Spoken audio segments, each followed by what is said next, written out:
we're oh. Sorry if hello everyone. And I think we lost Joe. Oh, Joe's been disconnected at least with that. So we are live, however, on YouTube. This is going to be part of the state of the franchise, at least with the triple show coming to you guys here. We've got the Cardinal Rule with Joe Camo as always. Kyler Bird's not able to join tonight. Joe is also having issues, if you can see, joining with the technical side for the most part. He'll be back here in just a moment. But we've also got Bird and Goal. We've got Jackie and Colby are here, which is super exciting. I know that you guys normally have the Wednesday show after us. We've got also me and Marcos from the Redbird Reboot. And there, of course, is Oh Captain, My Captain. We can see and hear him now. It is, there he goes again below deck. So Hello, can you hear me? Well, hello and welcome to the technical difficulties edition of the Cardinal Rule, where as the show host starts the live stream, his internet decides to take a dump. So that was the worst opening we have ever had in our live streams ever on this channel. You are welcome. Welcome, everyone. Thanks for hanging out with us. We are having a mega collab with just about the whole TCR family, except for our buddy Kyler Bird, who couldn't join us. But if you've been watching us for a while in the Cardinal Rule, you know we are now a family of podcasts. It's not just this mug on here talking Cardinals. We have some much better looking folks doing their own podcasts, folks who have been guests on the Cardinal Rule before, and now we're one big happy family. And this off week, this bye week, this family is kind of in mourning. We're kind of having not the best time as Cardinals fans. So we are here to talk about what's going wrong, what we might be able to do to fix it, and just kind of have one big group therapy session for Cardinals fans. So I'm real quick going to let everyone introduce themselves. Jackie, why don't you tell everyone who you are, say hi, and then we'll go around the room. Hello, everybody. It's me, Jackie. You can find me on Twitter at jsandiego. That is with 2 O's, and one half of the Bird and Goal podcast here with my partner, Colby. Hello, everybody. I'm Colby. You can find me on Twitter at BrownC74. And like Jackie said, I'm the other half of the Bird and Goal podcast.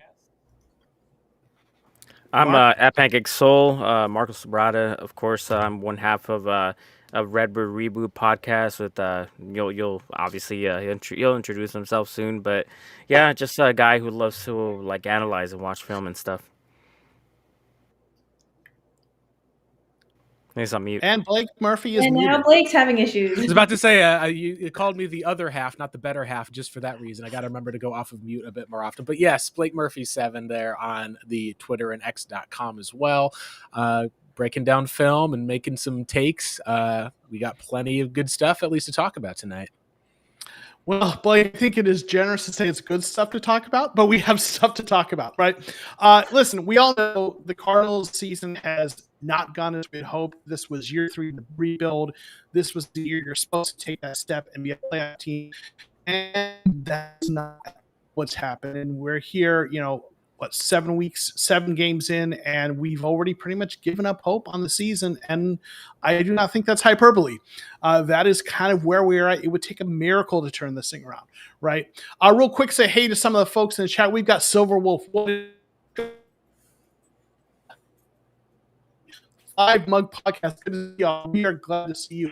So let's dive into it. The first question we're going to look at is offense. What went wrong? Man, I think we got to let Bird and Goal go first, because we've always gone first on Wednesday night. So let's have you guys go first, at least this time. There you go. Well, Colby and I talked about it pre-show, and I think we're both in the consensus of, in the terms of offense, what went wrong. We got to start with the injuries. Big loss. It was obviously losing James Conner for the year. We were coming in, and even in the last couple seasons, we were a run-first team. With James Conner being the star of that show. So losing him was rough. And then you also couple that with Trey Benson. So your lack of run game is what has been the Achilles heel of this offense. And then really not getting the ball to our playmakers. And I know we're going to get into it more as far as the quarterback situation.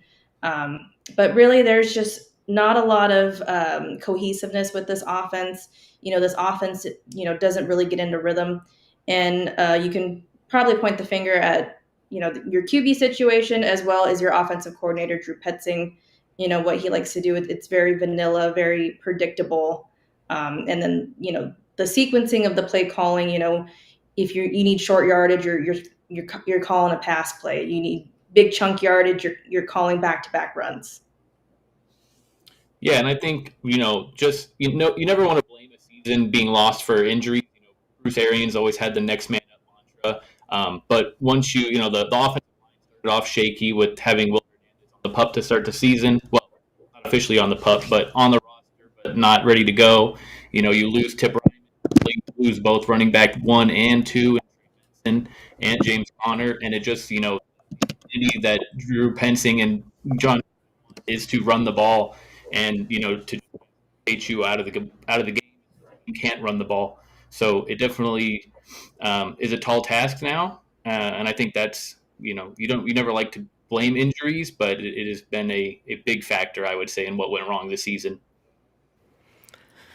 I think that's something that's been true about this type of offense, and actually true with all offenses all across the NFL, with the exception of like maybe 3 or 4 teams, is that the scripted plays were the ones that usually worked out like well and moved this offense forward.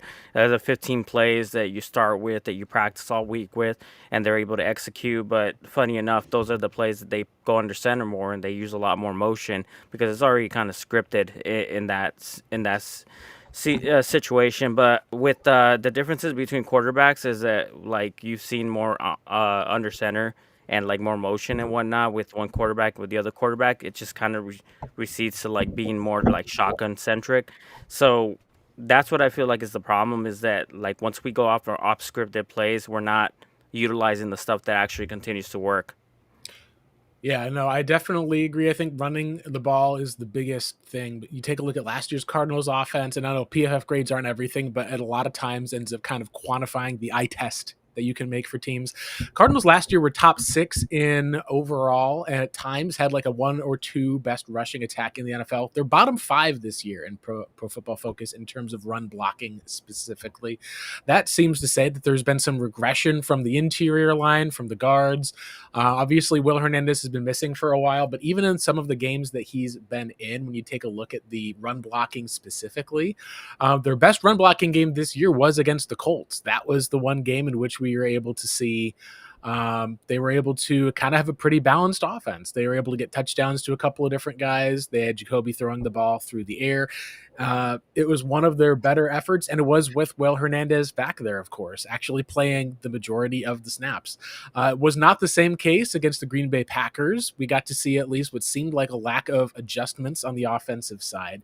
And I think that when you look back at some of these different games throughout the season, it's just been that these defensive linemen have found ways to blow up the Cardinals' rushing attack. And as we talked about last year with the Petzing offense, late in the season, when the Cardinals' running attack was taken away by some of the better defensive lines in the NFL, we saw the offense kind of sputter. And we've seen the passing attack, I think, has honestly taken a step forward from where it was a year ago. But it has been 1 step forward, 2 steps back in terms of the offense as a whole, being able to do more, especially in the second half of games. We've just not seen them been able to move the ball. And I think that the poor run and rushing attack has been a huge part of that.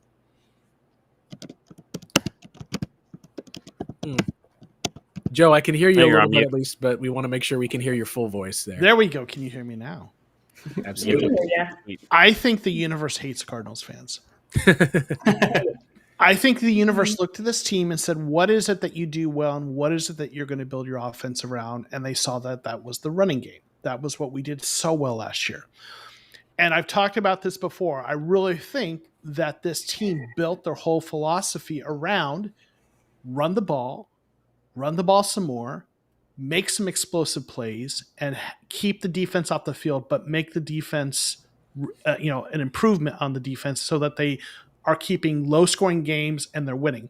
And I do think that could have been a winning formula if they could have run the ball. But not only did the run blocking just stop working for some reason, like someone turned the on switch and flipped it to off on run blocking somehow. And this team ran well last year. And I know we talked about Clayton Adams is a big argument for why that is. But they took that away, and then we lost both of our top running backs by injury. Like maybe James Conner could have done something with this, right? Maybe could have overcome some of that if he stayed healthy.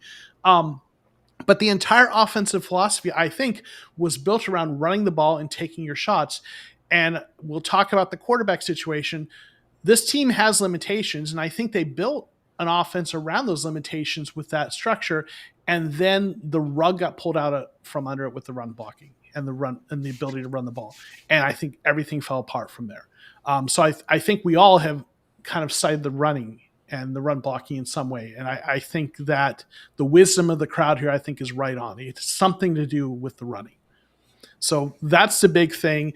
They had some limitations in the past game, but they could have overcome those by running the ball well and playing good defense.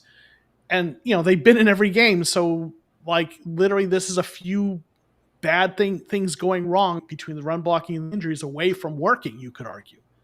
But it hasn't. Yeah, one of the things that you can look at as far as with the Cardinals and how they ran last year, they ran the ball off of the left end. So you're talking about your typical bread and butter counter play where you get to take your pulling center, pulling guard, run around to the left-hand side, usually have your tight ends lined up over there. Like you mentioned, injuries to Will Hernandez, injuries to Tip Ryman. Cardinals were getting over when they ran around the edge, they were getting about 5.5 yards per carry or so. That's the best run. One of their best runs that they have was being able to run that counter play effectively. That was in 2024. In 2025, we've seen this. I think teams have schemed in order to take that away. They've run around the left end now for only 3.7 yards per attempt. When they go over the right end, are able to kind of pull Evan Brown. It's just still above 5.6. So it seems like one of their highest, most productive performing plays last year, which was, we're going to basically take the strength of Paris Johnson. We're going to take one of our other guys in our strong run blocker and Will Anderson, our center, being able to utilize Tip Ryman and Trey McBride, and we're going to run off of that left side. They've not been able to see the same amount of success this year. It's gone from over 5 yards per carry to under 4 yards per carry. And that's for the whole season. That's just saying that when they're running off of the right end, which means they're taking the other guards, it's been fine. So I do have to say and point out, if you want to look for one of the biggest issues of the team we've talked about in Isaiah Adams, the team went out and decided we're going to return the same offensive line as we brought back a year ago, keep Evan Brown, bring back Will Hernandez on a 1-year deal, continue to roll with Halte Froholt. That was the most fun name to be able to say, I think, on the Cardinals. But they didn't go out and upgrade the interior of their offensive line. And it feels like with them trusting Isaiah Adams and him not producing the same way, when the Cardinals run between their two guards, right guard and left guard, they're averaging only 2.3 yards per attempt. Last year, when they would run between the two guards, respectively, they were averaging 4.5 and 4.3 yards per attempt. So you're talking about an interior of the offensive line that is not able to generate any push whatsoever. Yeah, you're right about that. It's part of that counter that you're mentioning and stuff. They were more effective running to the right because they're now starting to get either Paris Johnson to do the kick out or to be the puller on those concepts and whatnot. Because obviously he's on the left side, you have to pull him one direction to the other. He's very athletic at being able to do something. He's just kind of like a fullback that's like an oversized fullback. Just think about that. Very powerful oversized fullback. So when you get him out in space or he's kicking out a defensive end, he can open that hole up. And you didn't have that issue last year, but you have somebody, and I've heard, I mean, Williams on the right side. You're seeing the difference now. Kelvin Beachum is not the best offensive lineman. He has a weird kind of posture. He's very heavy in the middle and stuff, so it doesn't let him do some stuff. But he's a very good at being able to pull and block for those type of concepts. And you don't have him out there. You have Jonah. Yeah. So running and run blocking is a big part of it. So here's the question: like, can it be fixed in this season? I mean, we're going to talk later about what to do in terms of the future. But there is, and listen, I talked about at the onset of the show, we've kind of given up on the season, it feels like, and probably rightly so. But you still would like to see them make some progress, fix some things, and gain some momentum in terms of maybe getting some things straightened out. So, what can be fixed this season with the offense? Jackie, why don't you get started? What can they do to fix things offensively this season? Well, we can't make any personnel additions as far as the offensive line goes, and yeah, you're kind of strapped for players as is due to injury, and people, are kind of frustrated that Amari DiMercado is still on the team, but he does very well in pass protection. I saw Michael Carter get blown up in pass protection, so that kind of tells you why he got cut and is back on the practice squad. But as far as like fixing whatever else on your offensive side of the ball is just you have to make plays downfield. They have a team. We have no run game. They have eliminated our run game. You have to start passing down the field. You have to start getting the ball to your best playmakers, and then knowing when whoever is at quarterback going forward the season, knowing when to take off or when to stand in the pocket. Yeah, no, and I think the Cardinals coming into the season had a couple of moves that they could make in the offensive line in their back pocket. They did start the year with Isaiah Adams, and had he performed and done well, maybe we would not have seen Will Hernandez step back into the lineup. The other move that you have in your back pocket is making the switch at right tackle and putting Kelvin Beachum back in. The thing with that is the last couple of weeks we've seen them run and call more plays where they have Kelvin Beachum in as the eligible receiver to add on to the offensive line on that right side. So I don't know if you put him in there, if you're going to have Jonah do that, or if you switch and we see more of a John Gaines in that position, if he plays that sixth offensive lineman to help with the run game. I don't know if there will be a big acquisition at the trade deadline. I can't see them really going out and going crazy in that aspect. But when Jacoby came in, the offense moved, so maybe there was a glimmer of hope that hey, maybe the play calling is okay, and it just needs to have a couple more weeks of building the continuity up front. I always talk with Jackie on our pod, being an offensive lineman in high school, that that is the most important position group on a 53-man roster is the 5 guys who play offensive line. And, being able to trust the guy to my left and right and knowing what they're going to do is crucial, especially in the run game. So I think maybe a couple more weeks as Will Hernandez gets back into the groove. And if they do make the change, Beacham's going to have to get a couple of weeks to get going as well. But I think that's probably, one fix that they have left.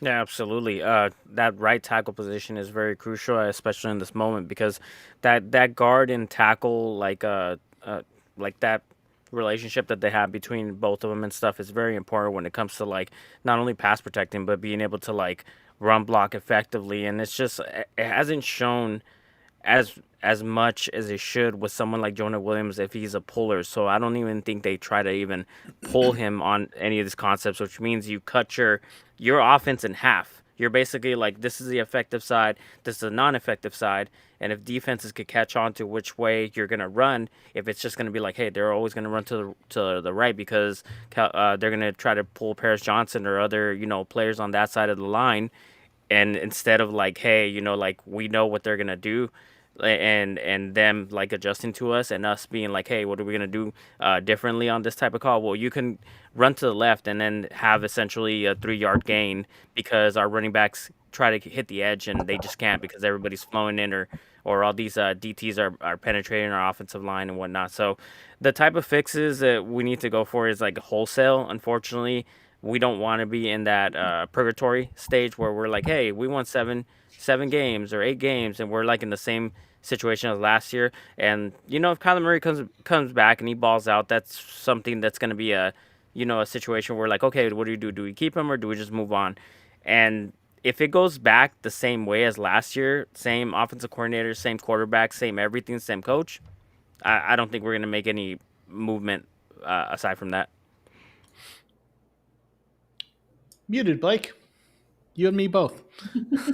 Yeah, exactly. Insanity is the same thing again and again and again, expecting different results. Sort of my unmuting and muting myself there. But the fact of the matter is that what the rest of the season needs to be revolving around is Kyler Murray the quarterback for 2026? Because if he's going to go out there and you look at similar statistical performance to not just the first part of this season, which I think has been below expectations in terms of deep ball completion and accuracy, in terms of overall yards, and especially in terms of these late game situations. That's something that's going to be really interesting to be able to see, because I was one of those people who was in the camp that said, if you're not going to end up making the playoffs in 2025, and you probably could look in hindsight and say maybe Kyler Murray should have been kind of the quarterback we moved on from a year early versus a year late, depending on the value. You're still in this evaluation process, because at 2-5, as we've seen, the Cardinals have one of the best point differentials in terms of teams that are still playing with this poor record, because they've lost these games by a small number of points. I think the coaching staff and the players are going to look at that and say, we're almost there. We just need to flip a couple of things the other way around. When we're watching with how the collapse have all been the same, where it's been scheme related, not being able to run the ball, defense, which we're about to talk about in a bit, I think that it kind of points to this is a team that's going to probably need to have a refresh as far as for some of the vision. That seems like it could include the quarterback and potentially coaching coordinators as well. And, there's two questions, right? There's what do they need to do next year, which obviously we're going to spend some more time on that later.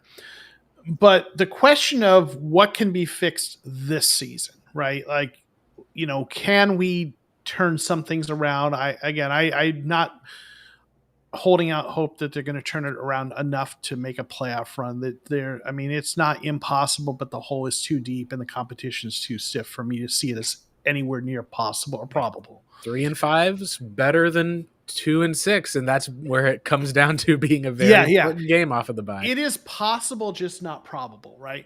But the question of I'm going to save my conversations about 2026 for a little bit down the road, but for what can be fixed this season with what we have, because as Jackie talked about, there's not any significant moves that are likely to be available to upgrade this roster. Yes, you could make a trade, but this team's not going to trade for a guard to try to salvage a 2-5. They're going to try to make it work with what they have, maybe see if they can make some small moves, at the bottom of the roster. But you're probably going to have to figure out how to make it work with the players we have available to us in the organization. So the question is, what can be fixed this year? And some of that is like, what is going on with the quarterback situation? Because in this year, because Brissett came in and moved the ball, he looked good at points, and so the question is, well, does that mean that is the kind of quarterback we need, right? A traditional pocket passer, but just a better version than Brissett. He's a great backup, low end starter. Do we need someone that is that type, but more of a franchise caliber? Or is it that things were just kind of coincidentally getting right at that point, and he happened to be the guy under center? Like, if Kyler were playing those games and healthy, would we have won those games because some of the other things, like Marvin Harrison Jr.'s confidence, maybe some of the other things they were getting worked out are starting to click, and it wasn't the change of quarterback? We don't know yet, because, you could argue both. It could be either, or maybe it's some of both. But if they get things fixed this year and look better, right? And I'm not saying make the playoffs, but if they start actually looking good on offense, I think it's a combination of things. I think it is the interior offensive line starting to kind of get their feet under them. Will Hernandez has not played well, but he's been coming back from an injury. But if he returns to form, right, and that ends up being what they need, whether they stay with Jonah at right tackle or move someone else in there, they're probably going to keep Jonah there if he's healthy. I don't, not Paris Johnson,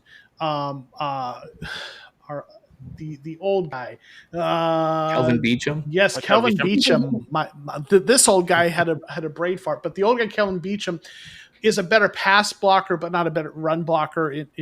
Overall.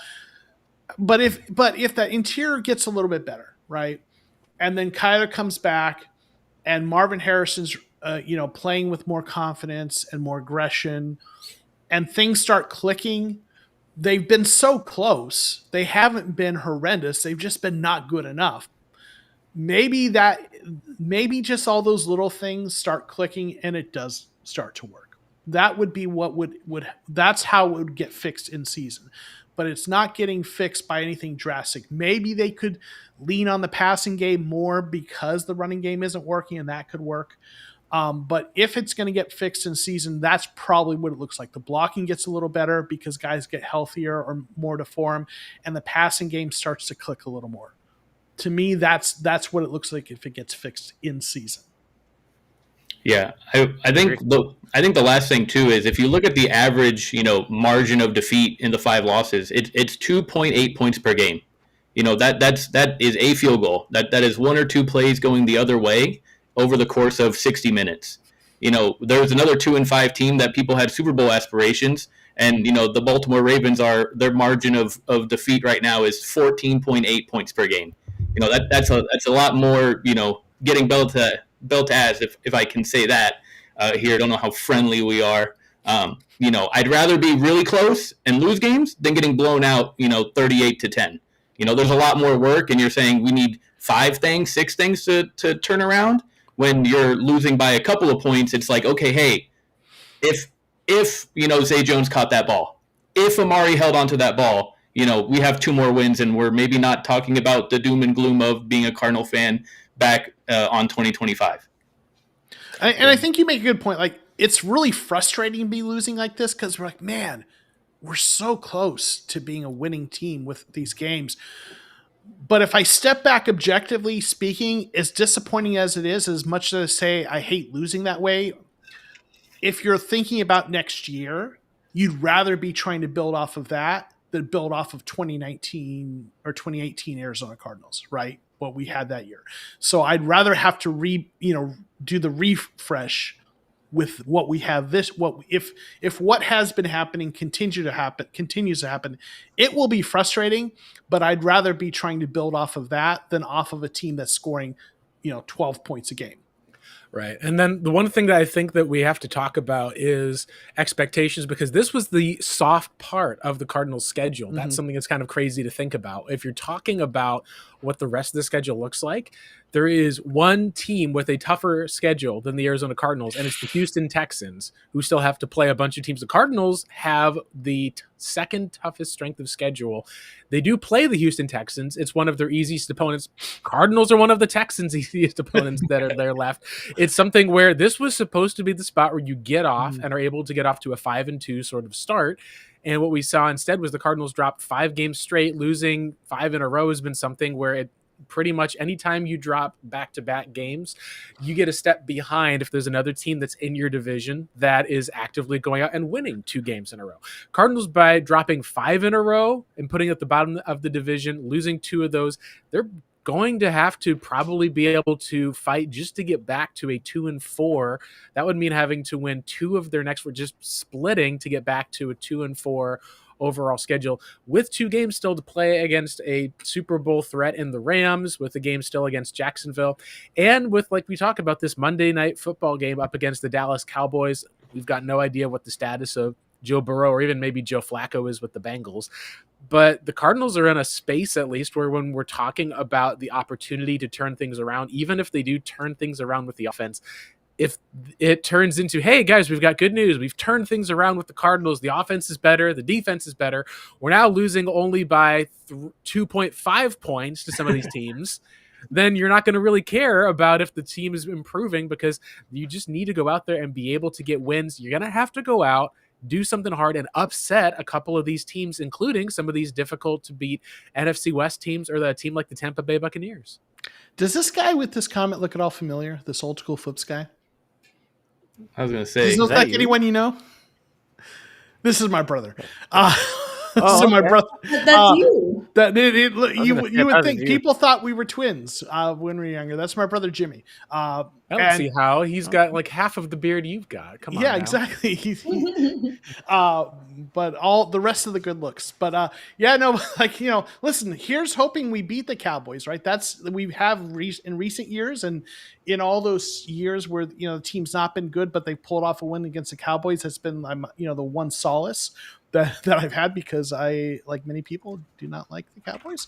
But so we talked about the offense, and the defense, when we talk about what went wrong, I think I don't know, and maybe you all have different opinions. It's not as depressing of a conversation to me, at least, with the defensive side. It hasn't been, maybe there's some things that haven't been exactly what I would have hoped, but I felt better about it than I have on the offense, especially when we consider this is the side of the ball that they were still kind of rebuilding a little bit more.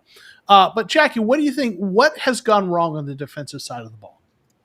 It's not played as advertised as, going into the season. We revamped the D line. That was our Achilles heel last year. We made all these great acquisitions. I thought our free agent acquisitions were A+, especially Josh Sweat. So you think that we're going to go out and we're going to have, a few like sacks a game, and it just hasn't really lived up to that, especially, on that defensive line. And then unfortunately, on your secondary, you've got injuries. You lost your star corner. You lost a few star corners, in training camp, and then to start the season. And we haven't won a game since Garrett Williams has played. So that's been a big loss to the defense. And now you're kind of forced to play soft zone, and it's frustrating just watching other teams just get these nice chunk plays, and then here they go marching down the field. So it's frustrating that we can't play more man, and then we can't play man because our pass rush isn't doing what it should be doing, and you've got these younger guys that are either rookies or we're on the outside looking in as far as a roster spot. So yeah, you can chalk up half of it to injuries and the other half to just no one is playing as expected. Guys like Buda Baker, it's been kind of a down year for him. You're relying on a 40-year-old Calais Campbell to, who we thought was, not going to play a lot of the snaps, just kind of get in when you need a sack. He's been coming up clutch, but he's old, so the snaps that he's playing, he's getting gassed in the fourth quarter, and it's just not sustainable. And you would wish that, Darius Robinson would have taken a step forward this year. I'll still give him the benefit of the doubt because he hasn't played a full season. And, unfortunately, he lost his mom last year, was dealing with an injury on top of that. And then coming into this year, kind of trying to get his feet wet a little bit, had a full training camp. Unfortunately, does get injured again. He did have his best game with 3 pressures against the Colts, but you kind of wish you would see more out of him. You were kind of hoping you saw Walter Nolan to start the season. We might see him against Dallas, but he might be on a snap count, so who knows. But, again, with the defense, it's just injuries and just not playing as advertised. Yeah, no, I think nothing has gone wrong for the Cardinals defense for the first 3 quarters of the game. The issue is that it's a 4-quarter long game. And when that fourth quarter comes around, it just all crumbles apart. And I don't know if it's because the offense's inability to have these long drives to kind of chew up clock, or the time of possession starts creeping up there, especially in the second half. And it's a thin kind of group with the injuries to the defensive line and to the defensive back room. And the guys, they just at the end of the game, you're beat, and they don't make that one play that they need to do to get out the field. You saw it the first couple weeks, the pass breakup against New Orleans. You got the Calais sack and the Zaven sack in week 2 against Carolina, and now you're not kind of seeing that game sealing play. I think the defensive line, they poured a bunch of resources in there, and it's been okay. It's not been light the world on fire. But the defense, the run defense is still a good group in as far as, the one outlier game against Jonathan Taylor. But Jonathan Taylor is doing that to everybody right now. I think that, losing both Sean Murphy-Bunting and Star Thomas wasn't talked about a lot after, because people, especially Cardinal fans, were very high on getting Will Johnson in the draft, and what we saw from Garrett Williams, has backed up, what Cardinal fans have anointed of him already. So getting him back will be a nice shot in the arm. But yeah, you have these guys who are supposed to be, your third and fourth corner or third safety in training camp, and now they're your corner one and your CB2, and it's a little different. I was talking to Jackie about it. It kind of limits you in getting to play man if your defensive front can't get to the quarterback. You can't ask these NFL corners, especially an inexperienced group like the Cardinals have, to go cover offenses for 7 seconds. That's a recipe for disaster. And Until, maybe with BJ coming back, or the ghost of BJ coming back, and Walter Nolan getting on the field, maybe the defense finally starts getting home, and we can play a little bit more man, and maybe you see that turn around here in the second half or 2/3 of the season we have left. Yeah, they got to fix the scheme stuff at least. Marcos, you can talk a little bit to what we're seeing in the fourth quarter, but it's just like he said, it falls apart when it gets into that fourth quarter. Yeah, so I'm gonna address this blitz situation and whatnot, because one of the things that the Cardinals defense does do throughout the entire game is they do play a lot of quarters and a lot of, so they're maintaining their zone coverage calls and whatnot. They get murdered in man. That's the reason why they often don't want to call it, because mostly it's just the linebackers, Mac Wilson, who can't hold up in coverage when it comes to man coverage. Garrett Williams is not a man coverage corner. When you talk about Will Johnson, he can do both.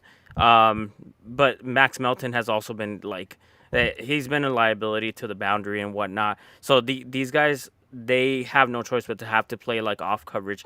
Their issue is that their defensive line gets worn down. So that with the blitz calls and whatnot, I would say they do need to up the ante somewhere in the fourth quarter. They do fine in early downs. They don't want to send more than 4 or 5 people, because they don't want to have less bodies in coverage back there, since they're playing more zone, because they'll get picked apart and it'll be just a death by 1,000 cuts. But in the late fourth quarter, they do have to up the ante, and they have had situations where they do that in doing the creeper blitzes where they send 4 still, but the man that's uncovered is just a guy on the second level of the defense just coming in. Maybe some stuff that they try to pull off with Budda Baker. They have to take more advantage of that Budda Baker type of blitz, because he's very good at being able to get through the offensive line and find that hole and then get to the quarterback. So that way you protect them from being in coverage as well. DTD has also been a person who's been better in the coverage body than less of a blitzer. So that would be a way that I would fix it. But yes, they absolutely need to up the ante in the fourth quarter. With blitzes, you either live and give up a 20-yard gain, but then get a sack on the very next play, or force a fumble or do something. And then instead of just being like, hey, we're just going to call quarters and cover 3 on off coverage, and then have them get a 5-yard, a 6-yard, 10-yard completion, run the ball for 5 yards because you're so off of line of scrimmage, you're afraid to get beaten over the top. They need to stop playing like that. And I don't know if you guys noticed this, but our defense hasn't been productively getting interceptions for probably 7 or 8 years. Which is why you're supposed to play a lot of zone coverage, is supposed to be trying to get these turnovers for us, but that starts with the pass rush up front. Now, you could look at this, I'm going to look at this 2 ways. There's kind of the positive way, which is you're missing, like you said, those 2 cornerbacks. The only reason we're not talking about those more is because Garrett Williams is coming back, and because Will Johnson was so good right from the get-go that we have not been completely shredded. It's like one of those places where the team has actually been pretty competent against the pass for the most part.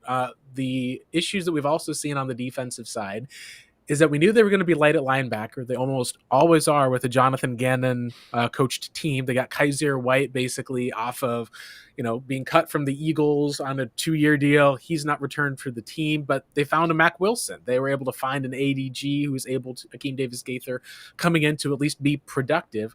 But none of those guys are, like Marco said, going to be high leverage cover guys. So you're going to be playing more safeties, which means you're going to have 5'9" Budda Baker, 5'10" DTD, 5'10" Jalen Thompson, who are out there. You're going to be a little bit soft against the run, meaning you got to be strong up front. And we've seen in the start of games, 30-year-old Dalvin Tomlinson, 34, Calais Campbell's in his 30s at 39. Those guys have been fine.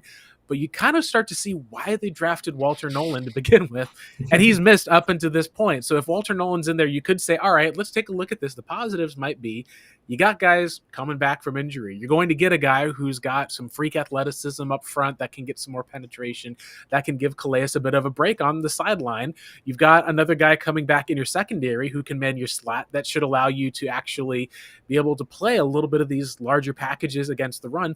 I think there's a little bit more that the defense can have because there's going to be some bodies coming back. But as Marco said, there's still way too much of not getting at the quarterback, rushing forward, dropping guys back deep into zone. And as a result, you're seeing teams get run over. They got dissected by Tucker Kraft off of mismatches and Josh Jacobs just kind of running the ball up the middle, throw to Tucker, run the ball up the middle, throw to Tucker. They were just not able to get any of those necessary stops. And I think teams at this point are now ready to say, hey, as long as we keep this game close, we know the Cardinals are not going to score in the fourth quarter. They only managed a field goal against the Packers. Packers managed to put up, it was the first play of the fourth quarter, so it technically still counts, but they put up 2 touchdowns to be able to get that win in the fourth quarter. It's been a failure, not just on the defense being unable to stop, but the offense missing 2nd and 8 to Marvin Harrison Jr., settling for field goals instead of being able to punch it in, not having the ability to run the football is something that's affecting them too. I think that the defense, if you get some bodies back, that's your best case scenario for being able to fix stuff, because then it's going to be all you got to do is just dial up a couple more Kyler Murray runs, hope the offense can pick it up. I think that we could see this defense shift a bit in the second half of the season. We could also see it easily go the other way as well, considering the fact that we don't know what we're going to get from Walter Nolan. We don't know how hampered or how rushed Garrett Williams is coming back. And that is to say is we don't know what more injuries they'll accumulate as they take on some brutal rushing attacks with the Rams, the Seahawks, the of course Los Angeles Rams as well. I'm starting to think maybe I've been too generous in my treatment of the defense, because I looked at this defense and this was the unit that needed more work in terms of personnel. And they really kind of hit the offense first in the draft and try to kind of get that shored up. And then now they've started to really invest in the defense. And I do think Nick Roush has done a really nice job coaching this defense, especially when you look at what he did last couple of years with limited personnel. And they still have, they have the veterans they brought in to kind of help bolster the line, but they also have a lot of young players that they're kind of starting to kind of find their footing and they're leaning on. And they've had some injuries. But I was just looking at this last year, they allowed 342.5 yards a game. This year so far, they're allowing 335.7. That's about 7 points a game difference. Yards a game. Points per game, they allowed 22.3. They're at 22.0. So they're technically marginally better, but I think their talent's a lot better. That's the frustrating part, right? Marginal gains from maximal investment. Right. And so that's the frustrating thing. And then you look at, they have 12 sacks, which is 27th. There are 5 teams with fewer sacks. You mentioned interceptions. They have 4. That's technically middle of the pack because there's a lot of teams with 4, but it's not great. So this defense has not been the major problem. It's middle of the pack is what it has been. And in the NFL, if you have a middle of the pack defense and a good offense, you can win. But they haven't had the good offense. They've had the middle of the pack offense, and that's why they are so close in all these games. So the pass rush does really feel like, that's kind of a big part of the issue. Really, I mean, the cornerback play, considering the injuries, I think it has actually held up really well, right? When they've lost Garrett Williams and, and Starling Thomas and are the second coolest Murphy I know, and had missed a few games with Will Johnson. They held up pretty well considering all the injuries. But that pass rush, when you've brought in Josh Sweat and you've got, some guys you drafted, Darius Robinson, who has not been performing, and you had initially drafted a Walter Nolan to help, and, with all the things you had invested in that front to have 12 sacks, I don't have the pressure numbers. Maybe you have those. Those might be better, but it is still, as you said, it's marginal returns on maximum investment. Like my brother says, like his investment portfolio. But that's what's gone wrong. It's. I think I've been too generous to this defense. It's not been the kind of improvement we expected. That was been the whole problem. I think that a lot of people looked at with how the offense had underperformed from a year ago. and we overlooked just how poor this defense is played. They're one of the best in terms of expected points allowed, I think, EPA through the first three quarters. And in the fourth quarter, it's like they just completely fall apart. And I think a lot of that is, like Marco says, is they have a lead. They're trying to keep that lead. They don't want to get blown up and have a huge play get made for a lead, so they'll allow teams to kind of dink and dunk them down the field to death. And they don't have the ability to actually force a turnover, make a play, or even get a stop, because ultimately and it's not even because they're gassed. Like, the Cardinals have actually won the time of possession in pretty much every game they've played this year. So it's because they've got older players. They're not having some of the talent that they would need. They're missing some of the top playmakers, sure.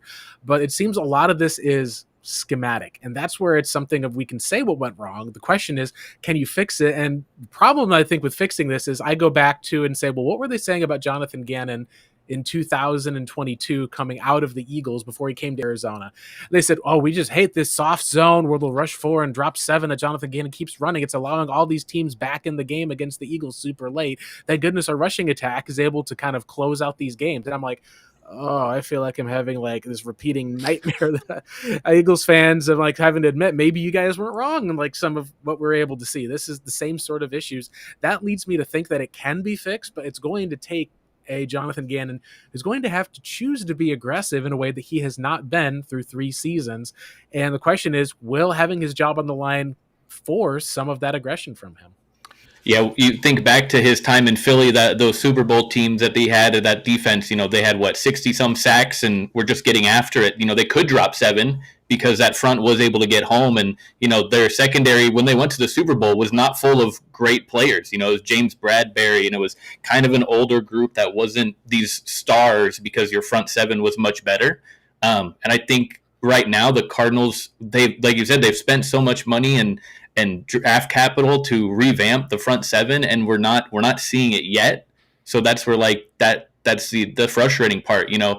Monty came in and gave big money to Justin Jones and Balil Nichols, and then they get hurt. And they're 2 guys who didn't get hurt their whole careers, and they show up here, they get hurt. Welcome to Arizona. Welcome to be an Arizona sports fan. They draft BJ Ojulari. You think he could be the guy, to be a pass rusher opposite Zaven, or even be a good enough pass rusher on his own. He gets hurt. Haven't seen him for 15 months. You draft Walter Nolan and Darius Robinson in his Groundhog Day. It's the same injury in training camp, and they disappear for 6 weeks. And it's like if we get them all healthy, I'd like to see what the defense does, because right now they've been banged up, but they've gotten a little bit better. So if we all get healthy, maybe they get a much better. 27th in sacks with the investments that they've made. That is not good enough, at least. That's something where you're going to have to scheme up sacks, and they're not scheming up the ability when they're blitzing a lot of guys. We're seeing a lot of all-out blitzes, I know Marcos and I have seen, where they're just bringing the house to get pressure, and sometimes it gets home. Sometimes it has not, and it's more often than not gotten home. So, Jackie, what do you think? What do you think in terms of fixing this defense this year? We got to wrap them all in a bubble so no one continues to get hurt. Invest in some, elixir of life, magic healing potion to get everybody back on the field. But yeah, we had last year we didn't have the personnel, but we were still able to manufacture pressures. And I think the thought process this year was just like, okay, well, now we got the talent, so we don't have to get creative with our packages. But I still think, that's something that we need to consider. And then, yeah, like what Marcos was saying, as far as bringing the blitz, get Buda Baker back in there. He's a better blitzer than he is in coverage. He's a heat-seeking missile, and I think that's where he excels. And I think that's what he wants to do. And then, yeah, it's just frustrating. I get the idea of the soft zone. You don't want your DBs to get burned. But, the front 7's got to help that out. And, we've been wanting to replicate what the Eagles have done, but we don't have the healthy personnel to do that. Yeah, there's a talent disparity between us and the Eagles as well. And so, that's one thing that Jonathan Gannon, oftentimes, a lot of people will point this out. where it comes to like, hey, was it him? Was it a scheme, or was it just the talent? And obviously, we can always point at what is pretty obvious. Like, he had a really talented group where you only had to send four to be able to generate all that pressure. Real quick, I think I looked at the numbers for last year. So last year, and this is not something that hasn't been new to the Cardinals when it comes to the defense. They were seventh in blitz rate on all downs, and they were typically higher on first down, second down. They dropped to eighth, and then on third down, if it's on 1 to 5 yards, like basically third and short. I think they ranked like third in the league, but then they drop off a little bit more with that idea of like, hey, you got to gain more yards. We're just gonna, get our people a little bit more backed off. We're not gonna typically call any blitz, but they were top half of the league. So this is something they experimented with last year, and they did so because, hey, we have no choice. We have nobody to be able to get after the quarterback. But what really, really is devastating is the fact that they did go out there and spend. Tomlinson is a good run stuffer. Calais Campbell, we've seen he can make plays whenever he can. We can't count on him and whatnot. Those two guys came as advertised when it comes to run stuffing, but it's not so much where they can penetrate, especially at this state in their in their careers and whatnot. You've got 34 and 35, 39-year-old defensive tackles that are just not going to be able to bring it every single down. Darius Robinson there needs to be a change there. You cannot continue with what you're doing right now. Either stand him up at the edge or line him up outside in a force-point stance in five technique or seven or even wide nine, and see what he can do to the outside, because he was already coming in as a tweener. Nobody knew if he was going to play defensive end, defensive tackle, or edge rusher. So we need to try to see what we can go with that route. Josh Sweat, unfortunately, has been a disappointment for me when it comes to like his effort. There's a ton of times where I've seen him take plays off. I've seen him go to one move, he loses. He doesn't have a counter to that move. For instance, if he goes with the bull rush, he's not going to try to push, pull, and get around the guy. When it comes to like doing a ghost technique, if he fails on that technique or whatnot, he just gives up on it instead of trying to rip under the lineman. And I should have seen this coming. He seemed more of like the type of guy that was either a one move and that's it. So BJ Ojulari coming back, being a speed rusher that he is actually a good changeup, hopefully, for the us moving forward. We've seen Zaven Collins in his career. I just don't think he's an outside linebacker. He's learning moves here and there, like a spin move. He had a sack on a spin move, or a tackle for loss on a spin move, but that's about it. So that edge person evades us to this day. Yeah, I think the biggest issue is, Josh Sweat is not a game-wrecking Myles Garrett, T.J. Watt type of pass rusher, and he needs a Robin, that opposite side, to maybe help get some more success and get home.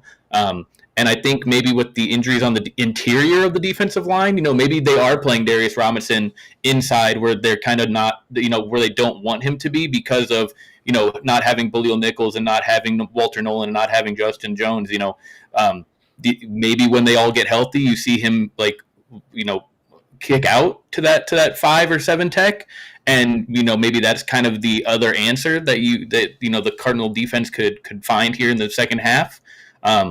Yeah, I mean, you see it more if you start blitzing, the safeties. You're going to be running Keaton Crawford out there. We've seen his snap count go up the last couple of weeks as a guy who is starting to get some more playing time. So that frees up as more of another smaller guy. He's not a big guy, so you're still going to give up the matchups in the secondary. So you really, for this to be fixed, the defensive line and the front seven have to start getting home.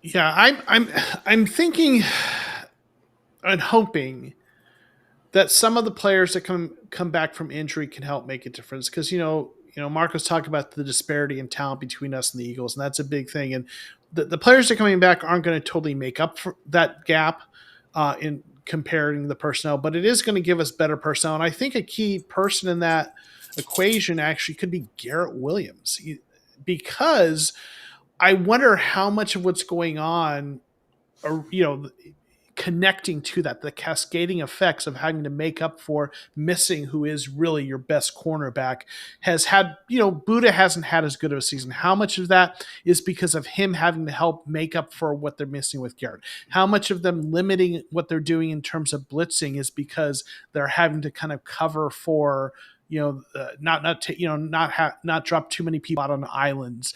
And does having Garrett in there allow them to make some other shifts that allow them to blitz more and that open up things, maybe even keep coverage a little, just that extra second that someone's covered that lets someone get home on the pass rush?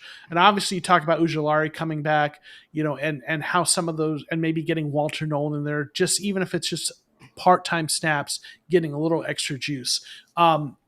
So in terms of what can be fixed, I mean, listen, the defense isn't broken like the offense has felt like, but it hasn't been as much better as we would have liked, and the pass rush has been disappointing for all they've invested.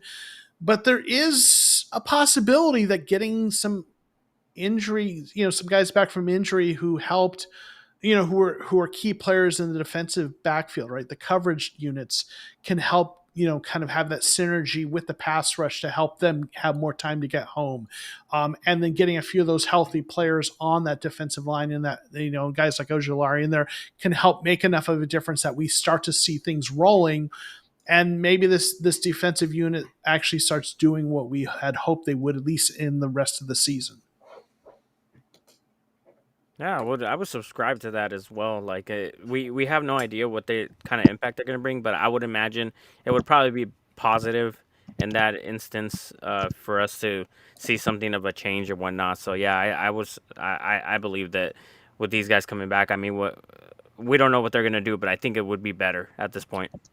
Yeah, for sure. So we talked about what's gone on this year, right? And it's been disappointing.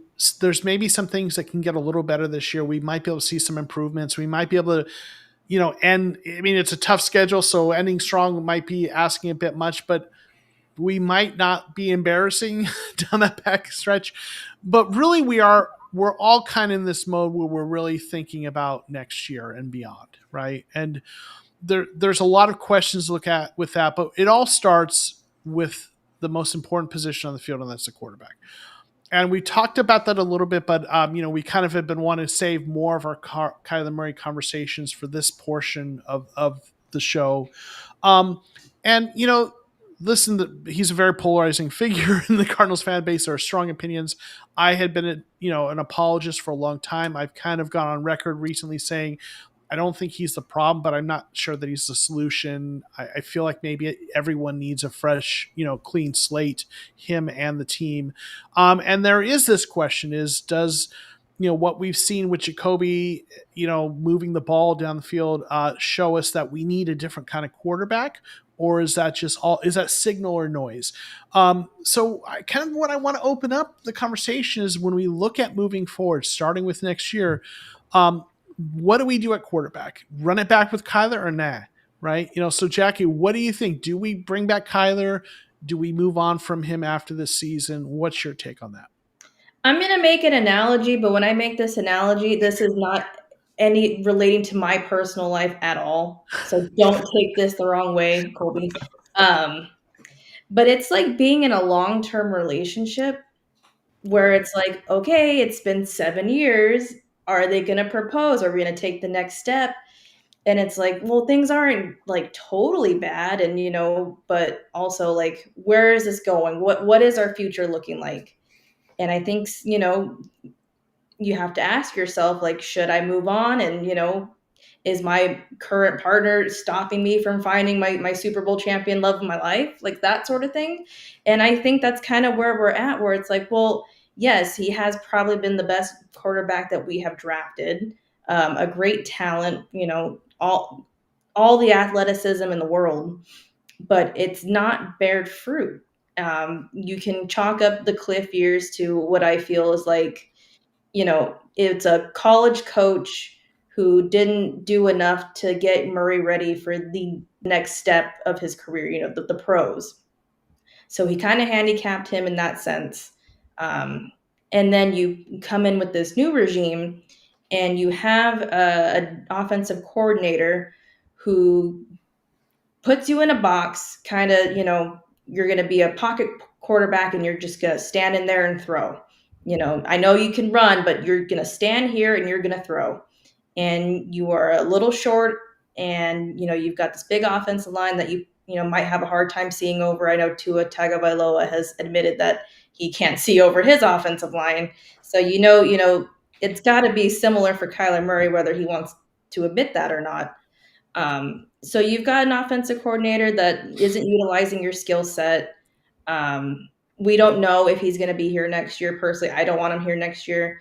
So it's like, who do you double down on? Do you let Kyler walk and double down on Drew and try to get someone in here that can be a statue back there, or do you let Drew go and try to get an offensive coordinator that can, tailor make an offense to Kyler? But it's like, it's year 8 and this is another scheme that we're trying to adapt to you. Like, it's do or die.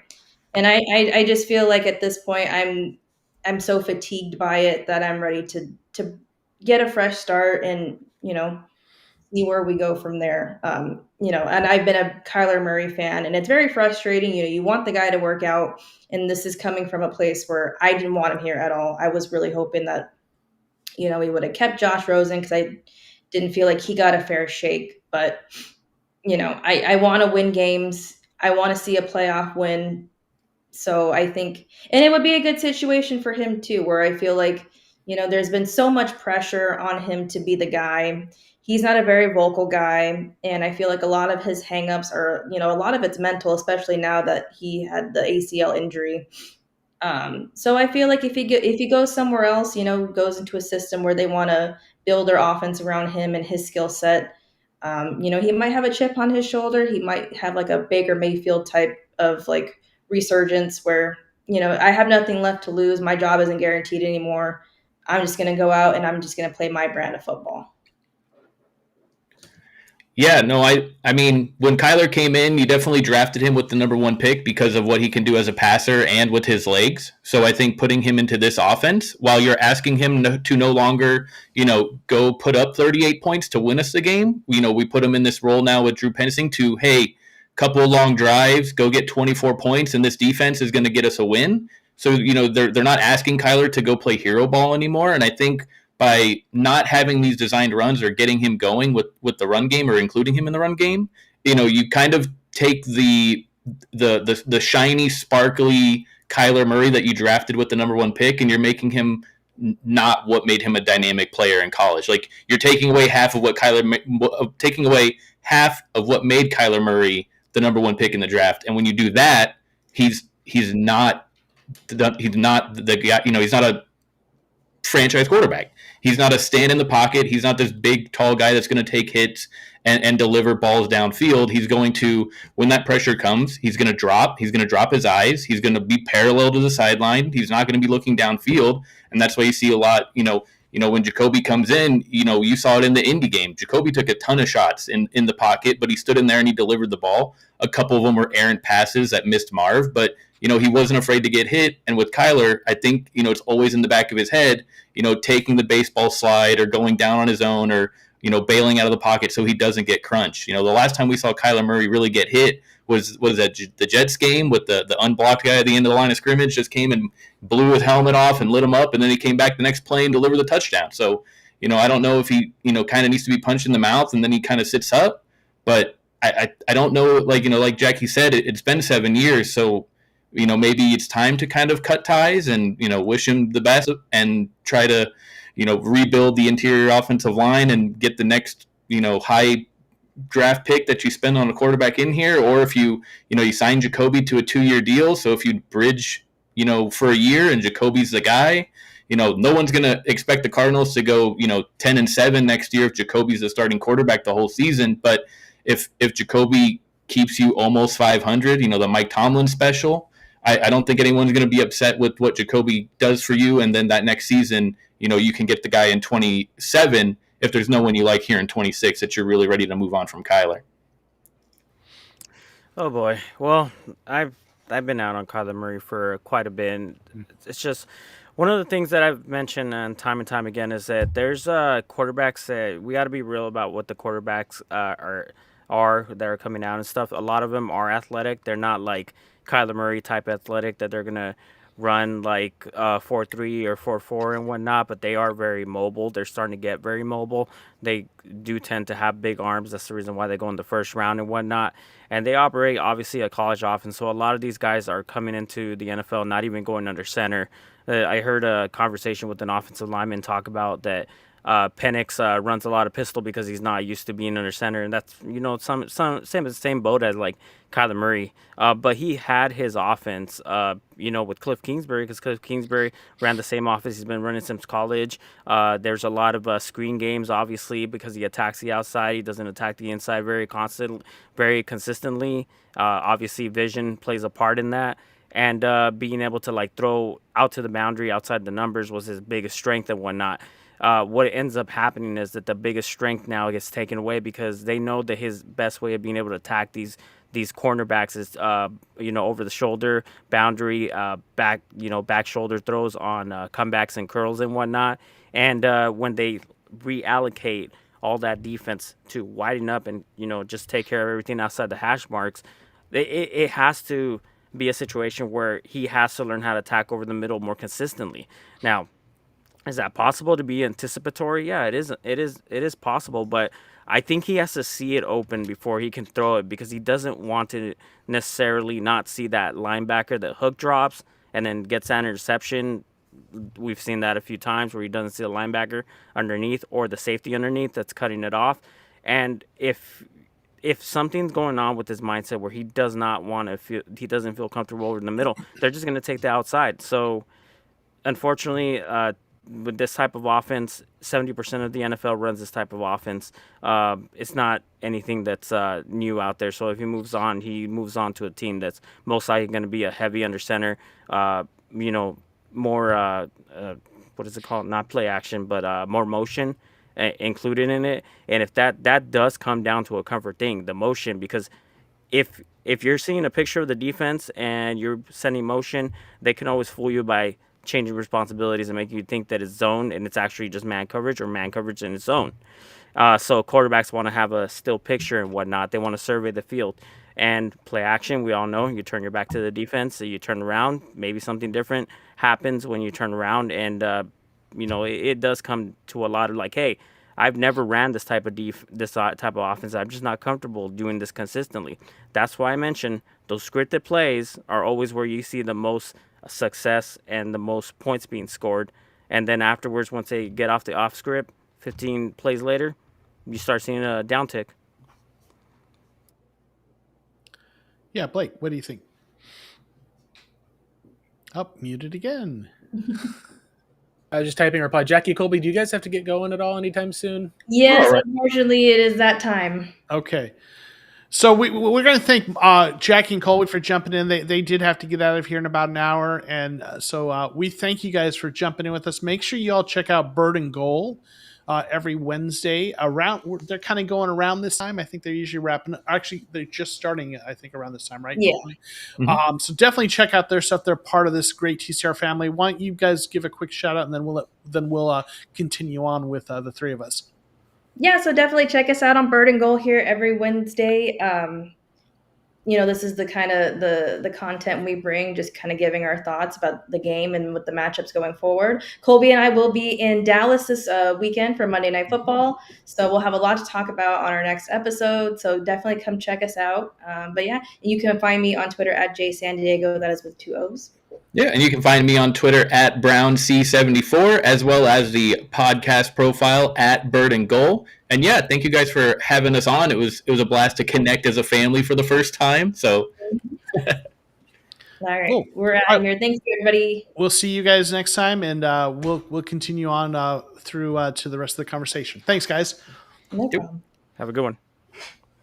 All right. So I can pick up now, I guess, at least with Jacoby Brissett. His a 0.35, which is about 1 out of every 3 games he's going to win. So like 1 in 3 for the most part. You're going to be looking at probably a 7-10 quarterback, at least for his entire career.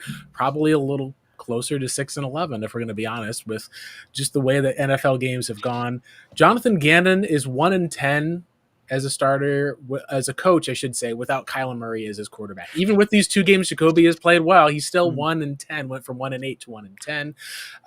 I think that I'm one of the few people who said, would I mind having Kyler be back next year? No, I wouldn't mind having him back next year. I don't think that you're going to necessarily be able to do better right off the bat. But when it comes to, I think, the overall team building philosophy, I think Kyler may be worth more to you in seeing can we get a second round pick for him? Or maybe we're able to get a straight up third round pick one year, a fourth round pick next year, use that pick to be able to move up. Cardinals right now, with the difficulty in their strength of schedule, having a 2-5 record, they're kind of on track for a top 7, top 8 pick right now. And this, of course, assumes that you do get Kyler coming back, being able to play at a similar level to Brissett, if not better, and the Cardinals being able to get to probably a 6 or 7 wins on the season. They would have to do more and win 4 of their final, I think it is 10 games, that would be, which from what we've seen over this losing streak, the struggle to beat one of the worst teams in the league in the Saints, the struggle to be able to beat the Panthers despite having a brilliant first quarter, it's going to be some pretty uphill sledding. I don't know if that means the Cardinals will get a quarterback for next year, but I think we've seen enough from Jacoby Brissett. I think that you can argue 2 things. One is Jacoby's not good enough, I think, to be your full-time starter next year, unless you're going to be talking about taking a quarterback with a top 3 pick in the 2027 NFL draft, because one of the things that we've mentioned is while he does stand in the pocket, he hits the middle of the field, he doesn't have the athleticism, and he's taken a lot of hits the last couple of games. He took a lot of hits against the Colts, took a lot of hits against the Packers. I do wonder if he would have hit Marvin Harrison Jr., but kind of that flinching from expecting that was going to be there, just the way he was affected in the game. I do think that the amount of hits he takes, and reason why Kyler doesn't take as many hits, harder to tackle, runs around, is able to make plays, but can't throw over the middle of the field. It's like if you kind of took those 2 quarterbacks and mushed them together into one single quarterback, you'd probably end up with like your ultimate form, but you don't have that. So the guy who has the higher athleticism is the guy who is going to be more capable. To me, that's Kyler.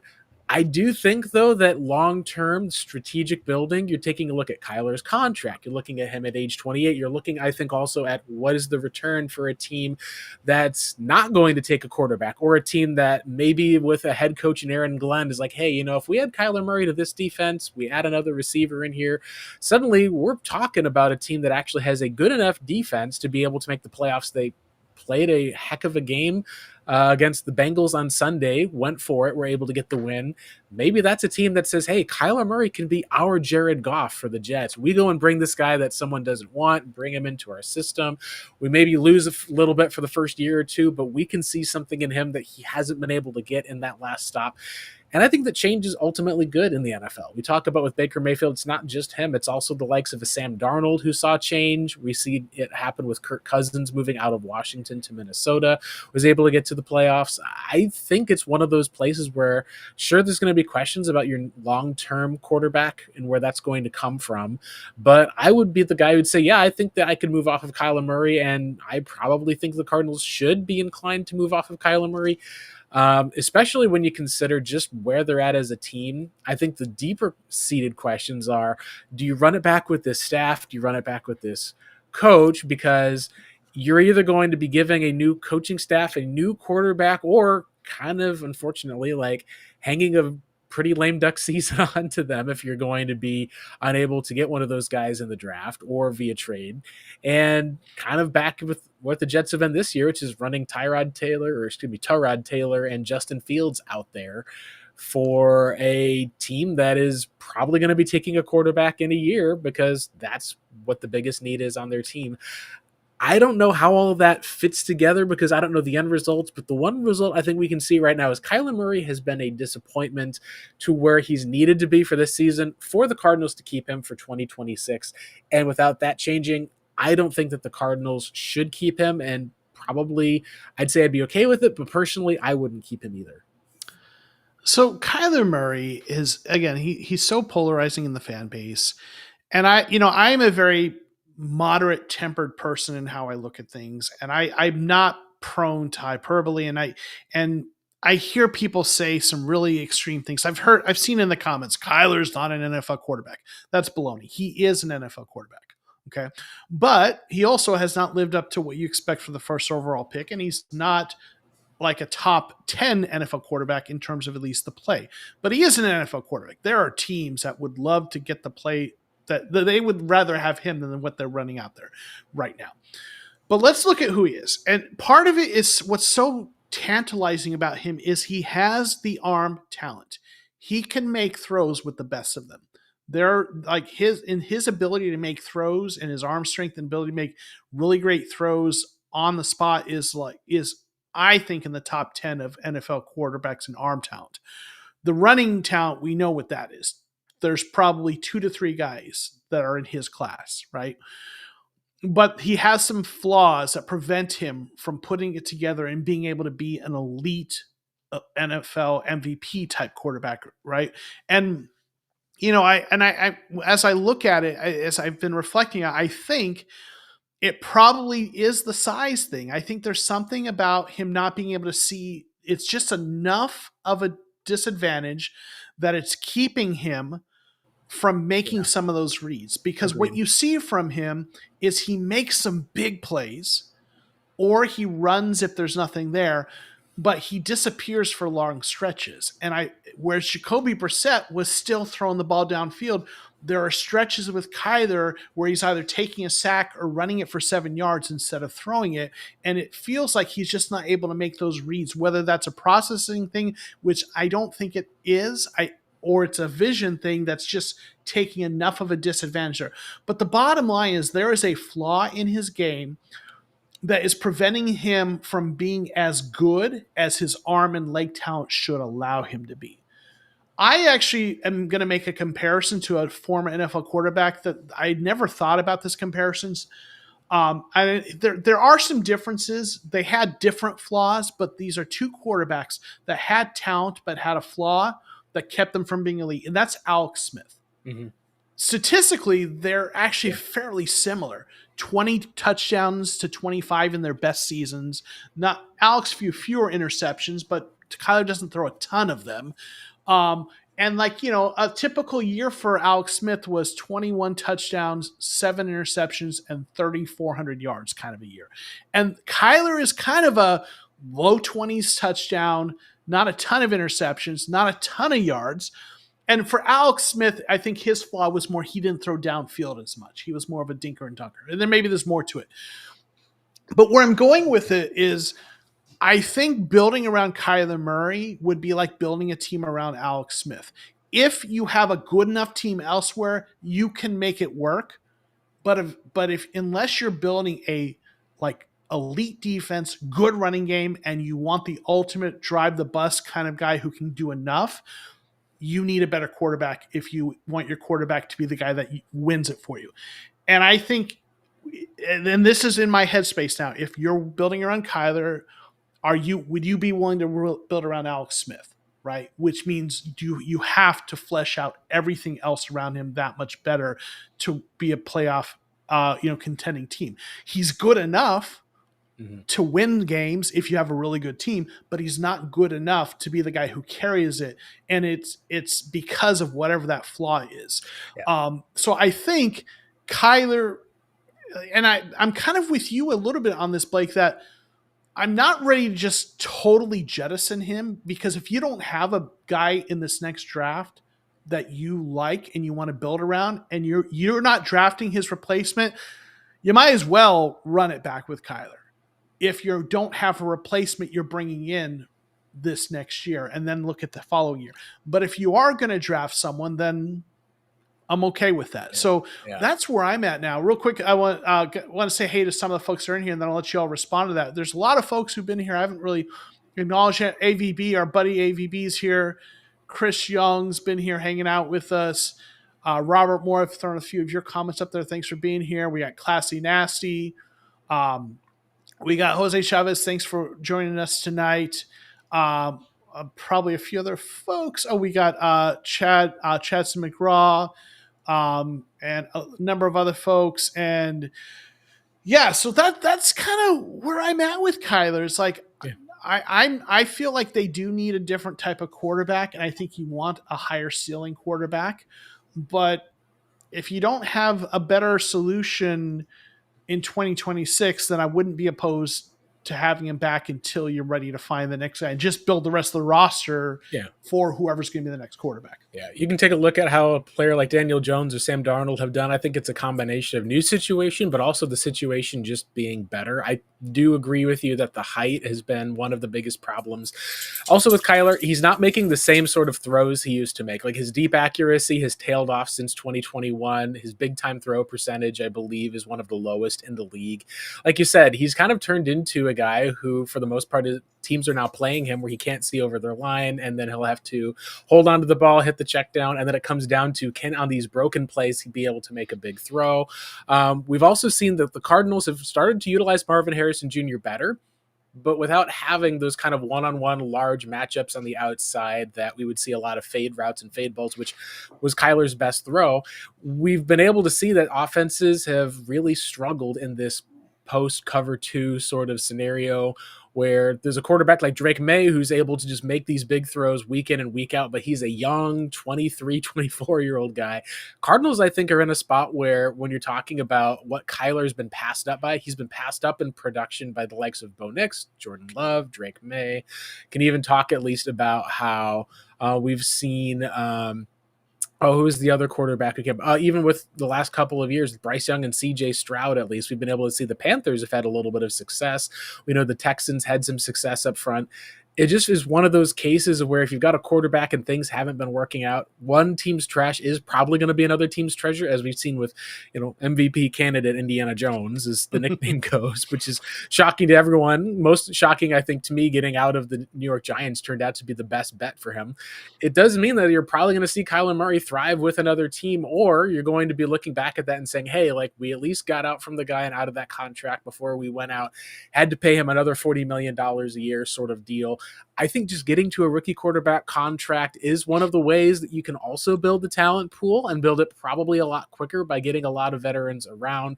Then you're able to kind of properly develop your quarterback. The same thing that we just saw the Cardinals do with Kyler Murray getting to the playoffs in 2021.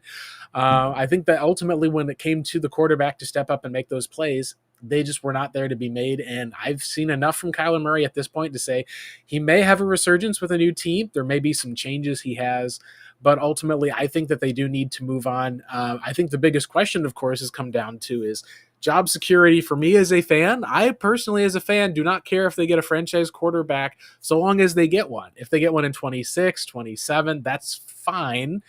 I think a lot of fans are hoping that the team can be able to find ways to win against the Cowboys on Sunday, because that's what you're really looking for. Ultimately, that's why I think, made that the focus of the show. But it's the jobs of Jonathan Gannon, of Drew Petzing potentially, and Nick Rallis that are dependent on these last few games to see which way they go. That's going to be a big determination, because if this staff does end up getting a quarterback the next time around, we have seen teams that have kind of ruined a high draft pick at quarterback, the Chicago Bears and Matt Eberflus being probably the most notable example. And unfortunately, through their first few games thus far, that is the comparison for Jonathan Gannon's win record as a coach, as well as his defensive rankings have actually been worse than Matt Eberflus's through 3 years. So that's not a good sign if you're talking about bringing Jonathan Gannon back for another year to then take on potentially a rookie quarterback. It doesn't make a lot of sense to bring him back for a year to basically be kind of the scapegoat for another season as well. And that brings up this big question, Joe, of course, which I know you're about to ask us here in just a second. Yeah, what needs to happen this offseason? Obviously, we can include Kyler in that, but I think you set that up really well, Blake. What happens in 2026 with the front office, with the coaching staff, and with the roster? How do we approach taking this team to the next step with as disappointing as it has been? So, Marcus, why don't we let you get started with kind of what's your checklist? What are you thinking we should be doing this next offseason to fix this team?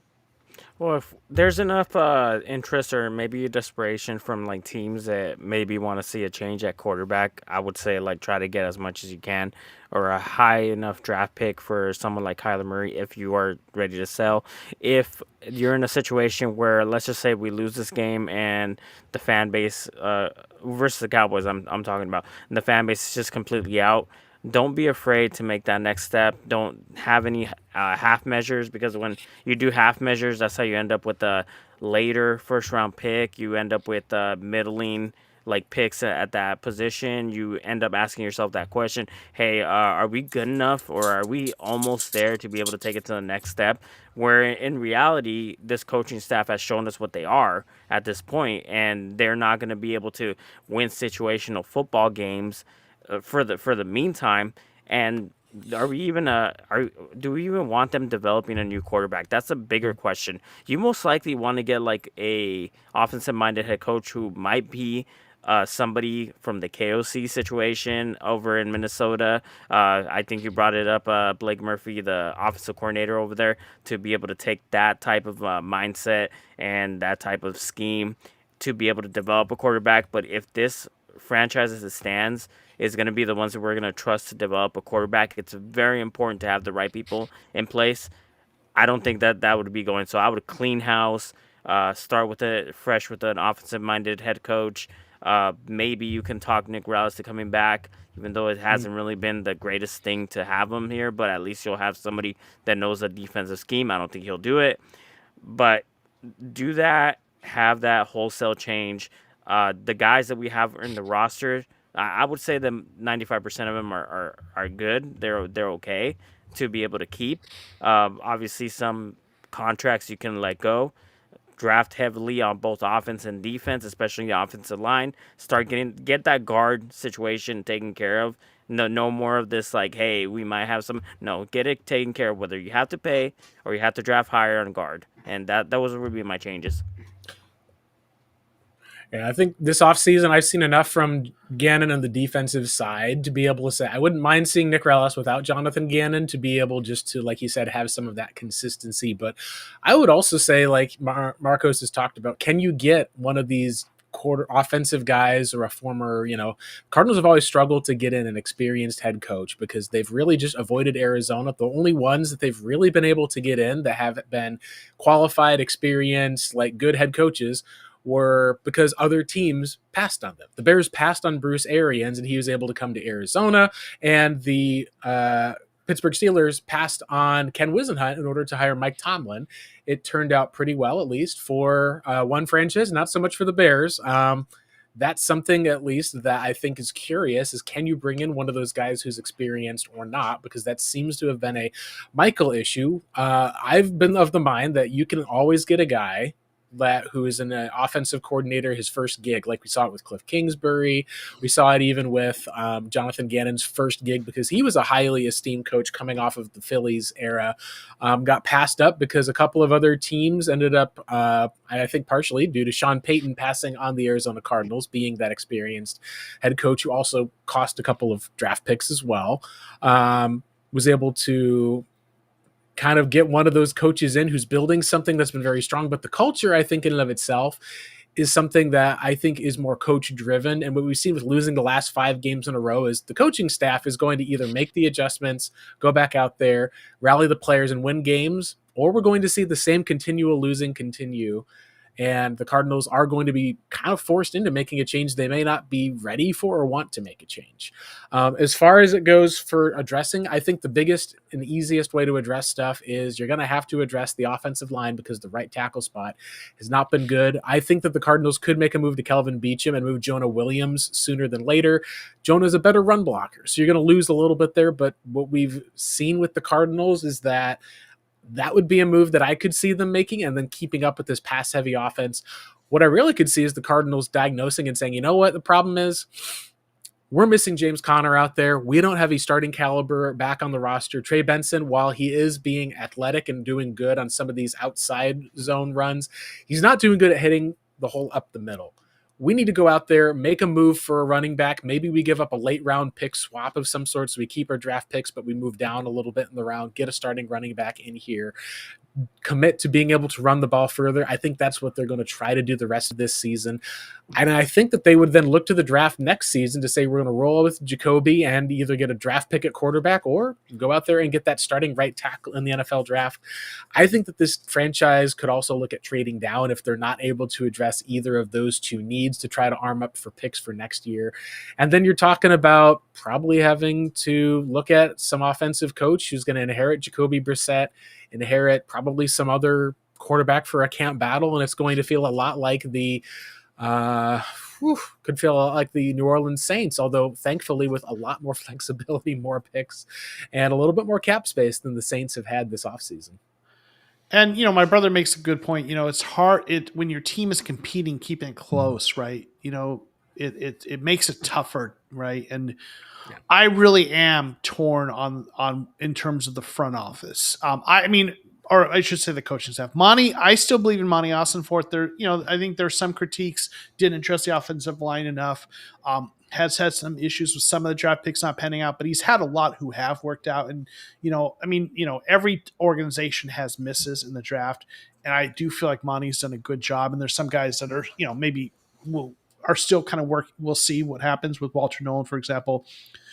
With the coaching staff, the team has they've made improvements first 2 years. This year it's fallen apart for all the reasons we've talked about here, but the margins of these games have been so close that it is not like this team has been abysmal. They've just been frustrating. Now we'll see how it goes down the stretch. So when I look at organizations that have had success long-term, they tend to be teams that do stick with their coaches longer. The Steelers as an organization, right? Now, listen, you can stay with the coach too long if they're not doing it, right? If they're not. I can't remember the last time Mike Tomlin lost 5 games in a row is something. I don't even think the last time Mike Tomlin missed the playoffs. Exactly. So yeah, you have to see how the rest of the season goes there. Right. But so if it's this close, in my mind, I lean towards keeping the head coach around, maybe making some changes because they aren't getting blown out week after week. It's been frustrating, but they're keeping it close. And I know some people won't have patience with this, but the coaching has not been so bad that I'm like, oh, they got to get out of here. I could if they replace him. They've won 1 out of every 3 games for the last 3 seasons, and they still do not have a winning record. So it's one of those spots where, I agree that it's not as bad as it could be, but also this is a team without a winning record through 3 seasons. Right. So you're talking about a mid-season firing. If you come back around and you're like a 8-win Cardinals team, Gannon would be gone before the end of the season because the seat would be that hot. So I do think that the way that this season ends, having to be able to rattle off a couple of wins, go on a small streak is going to be important. Because if we were talking about a team that made the playoffs last year, won the division, was able to show that, hey, this isn't injuries related that's there, I think there'd be a lot more leeway that I would have. But there's coaches who get fired after a single bad season. There's coaches that get fired after 2 bad years. There's coaches who should have gotten fired after the Cardinals game that didn't because the Cardinals lost that game. So he was followed the following week in Brian Callahan.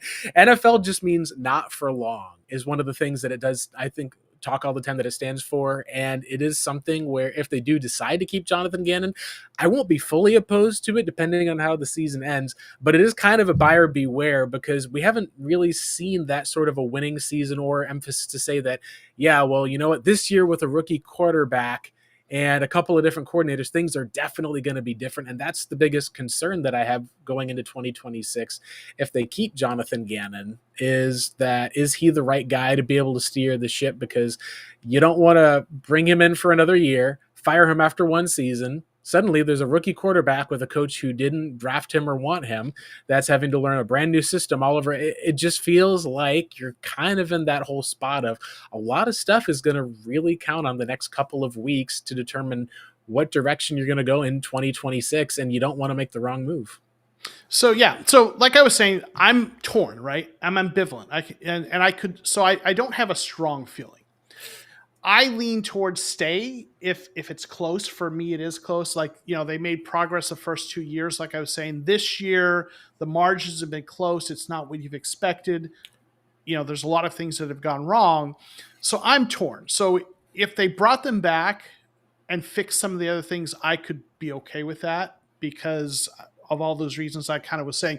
But I could also be okay if they moved on, which was the other half of the point I was working towards. I can be okay if they move on, right?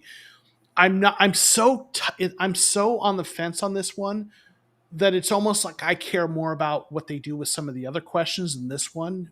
If they stay with them, I'm not going to be pitchforks and torches, right? I'm like, okay, let's address some of these other things. If they move on from them and do kind of what you guys have been talking about, more of an offensive minded head coach, I'm like, okay, let's do this, right? I'm in that place where I could go either way.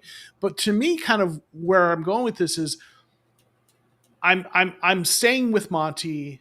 I'm on the fence with the coaching staff, but I see some changes on the roster that to me I feel more strongly about, right?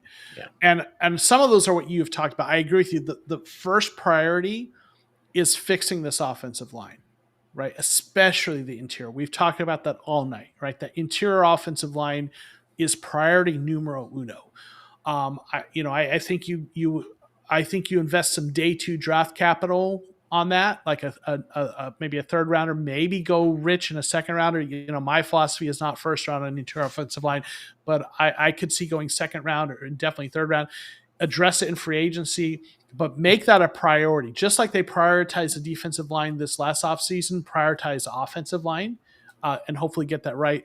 And then also to your point, Blake, do something at running back. And, Monty comes from the New England kind of school of thought where they are not afraid to draft running back early, right? As much as I kind of like that day 3 running back, the New England Patriots will take them in as early as round 1, but definitely round 2 or 3. So maybe one of the things you do is you just decide we're going to commit to running that ball. We're going to fix the offensive line, and we're going to put a second round pick at running back, and we're going to just bring in one of the best running backs in the league. And that is a position that you can draft early. And even though I don't think it's great in terms of a value perspective, like in terms of draft strategy, interior offensive line, Monty may have to break a rule to be able to upgrade some maybe of that. So I think that you address the offensive line, and I do think you bring in a running back, maybe go a little premium on that and continue to work on that defense. Quarterback's another question, but yeah, I mean, for me, what they need to do, they got to fix the offensive line. We'll see about the coaching staff. Let you all jump in, though. Your brother just put a comment on there, and Yeah. I'm like, I could have a field day with that. He has no my brother's a Broncos fan. If you didn't know this, but at least they didn't give up on him the second time, because that defense is cooking with Nick Bonito. 31 sacks, I think, total as a defense. So gotta love it. I will say there is definitely some sort of a control situation that has been taken away from somebody like Vance Joseph. I know that because when he was first time that he had the roster, there was like these old veterans that were playing ahead of these younger type of people that eventually took over, like Nick Bonito. I believe Nick Bonito is one of them. Jonathan. What is his name? It's the other, not Baron Browning, but the other guy opposite, Jonathan Cooper. So Jonathan Cooper, and then I think they had the apex defender or the slot cornerback that was taking all the snaps from McMillan once they made that switch to McMillan. All those guys got released. So it was like one of those situations where, like, you're not going to play these other guys. We're just going to release them. They straight out just released those guys. They put these guys in their best role out there. And from that perspective, after the 70-point blowout, I think they had a real, Jonathan Cooper. They really had this talk with him and saying, like, look, Vance, okay, we're not doing this over-the-hill veteran who knows your system better in this type of situation. We're going to go with the more talented, hungrier player that's, sitting behind them in the roster. Once they made those changes, that defense just automatically started taking out. So you give me flashbacks about his time in Arizona with the older player versus the younger player, right? Well, remember and I want to remember who those players were, because if you listen to the edge rushers who were taking away the snaps from Bonito or Jonathan Cooper, you're like, wow, this guy's a journeyman. This guy was good when he was 3 or 4 years ago, and now he's over the hill. But Vance was favoring him on an almost 60 to 70% snap rate, and I'm like, what are you doing? Like, I kept like, what are you doing, man? Oh, it says Joseph made those decisions to release those guys. Well, I wish he would have made those decisions with us, because he didn't. He definitely didn't. But hey, maybe he found some growth. But I would say that here with Arizona, those no matter how many times we harped on him, those players continued to dominate the snaps, and we were like, what was even the point of you in drafting these guys if you're not going to play them? I'm done with my rant with Vance Joseph. Right. Well, it looks like, guys, we're at the end of our show here time, actually. With we'll see if we can get Joe back just to be able to say goodbye for the most part with everything. But yeah, no, it's definitely something I'm very curious to see how that's going to happen within the rest of the offseason. So, Marcos, why don't you go ahead and shout it out? At least we want to make sure we give a big shout out, at least to some of the people who were on here earlier in the show as well, which would be LA Jackie and Colby. Of course, you can always go and can follow Colby's going to be at BrownC74. I'll make sure that you can follow Jackie is going to be at J San Diego with 20, so J San Diego. Marcos, why don't you go ahead and shout out like what you have for your our viewers, I guess you could say, all 7 of you guys left here in our chat can follow us and our content. Well, as you guys know, or most of you guys know, it's at so I'm at Pancake Soul on Twitter. That's where you'll normally just find me. Obviously on X, I'll be posting up clips, doing a couple breakdowns. And of course, you can find our podcast at Redbird Reboot under the TCR family as well. You can find our archives on the at Redbird Reboot podcast, but you'll find our newer stuff at the TCR family, umbrella family.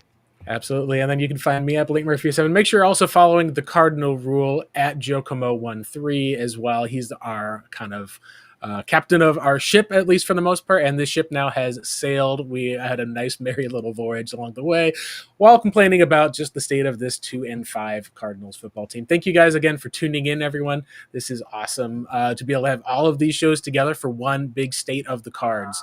With that, we're going to say farewell until next time. We'll see you guys after the Monday night against Dallas. Can Kyler continue to keep up that winning streak, or is this the first loss he'll ever have in Cowboy Stadium? Guess we're going to have to find out. Yep. See you guys.